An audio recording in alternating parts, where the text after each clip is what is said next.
Vocabulary from Al-Baqarah verse 120. Radiya, yarda, to be pleased. Ittaba'a, yattabi'u, to follow. Hawa, ahwa, desire. Now let's turn to verse 120.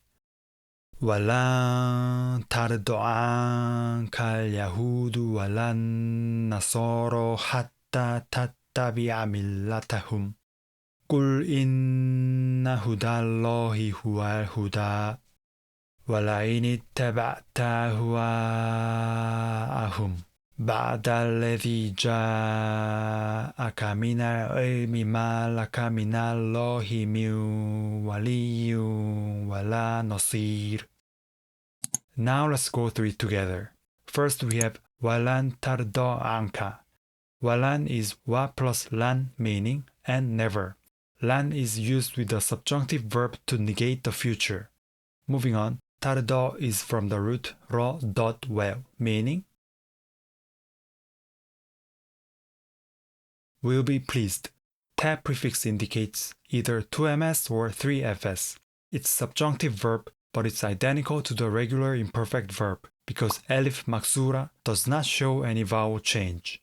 Next word anka is an plus pronoun ka, meaning about you or with you. Moving on, we have al-Yahudu wal-Nasara. Al-Yahudu, meaning the Jews, is nominative as the subject. Here, a feminine verb is used because collective nouns are often treated as feminine singular. Wala means and not or nor.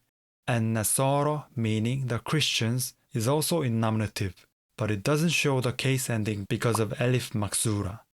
Moving on to the second line, we have hatta tattabi'a millatahum. Hatta means until, and it's used with the subjunctive verb. Tattabi'a from the root tabe'ain means you follow. The ta infix with the shadda indicates form 8 verb and the assimilation of the first radical. The ta prefix and the fatha at the end indicate 2ms subjunctive. Moving on, millatahum is milla from the root mim lem lem plus possessive pronoun hum meaning their religion. It's in accusative as the direct object. So this sentence وَلَن تَرْضَ عَنكَ الْيَهُودُ وَلَا النَّصَارَى حَتَّى تَتَّبِعَ مِلَّتَهُمْ means, and the Jews and Christians will never be pleased with you until you follow their religion. Moving on, we have kul, which is the imperative verb meaning say, followed by inna hudallahi huwal huda. Inna means indeed, and huda means guidance. Allahi is in genitive, forming an idafa meaning the guidance of Allah. And then the pronoun huwa functions like the verb to be, followed by al-huda again. The first huda is in accusative as the subject of inna, and the second one is in nominative as the predicate. But their case endings are invisible because of alif maksura. So the first line, قُلْ إِنَّ هُدَى اللَّهِ هُوَ الْهُدَى means, say, indeed, the guidance of Allah is the guidance. In other words, the guidance of Allah is the only true guidance. Moving on to the second line, we get wala'in, which is wa meaning and, plus emphatic prefix lam, plus in meaning if.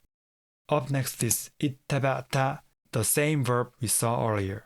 The hamzatu wasl and the ta infix indicate form 8, and the ta ending indicates 2ms perfect. When the conditional particle in is followed by a perfect verb, it can carry a future meaning, so it means you follow. Moving on, we have ahwa'ahum, which is ahwa'a plus possessive pronoun hum, meaning their desires. It's the plural form of hawa from the root ha waw ya, and we saw the verb from the same root in verse 87. Here, tahwa means to desire. Coming back, ahwa'a is in accusative as the direct object. So the second line, وَلَئِنِ اتَّبَعْتَ أَهْوَاءَهُمْ means, and if you follow their desires. Moving on, we have بعد meaning after. And then we get الذي جاءك. الذي means what. جاءك is جاء plus object pronoun ka, meaning it has come to you. The next phrase is من العلم, meaning of the knowledge. علمي is in genitive because of the preposition min. So the second line, بعد الذي جاءك من العلم, means after what has come to you of knowledge.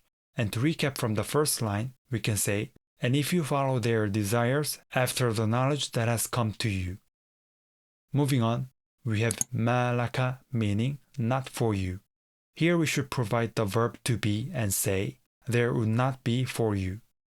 Next phrase is min Allahi, meaning from Allah or against Allah. And finally, we have min waliyin wala nasir, meaning protector nor helper. Both nouns are genitive after min, and this whole thing is the subject of the sentence. As for the meaning of min, you can leave it untranslated or say something like any of protector or helper.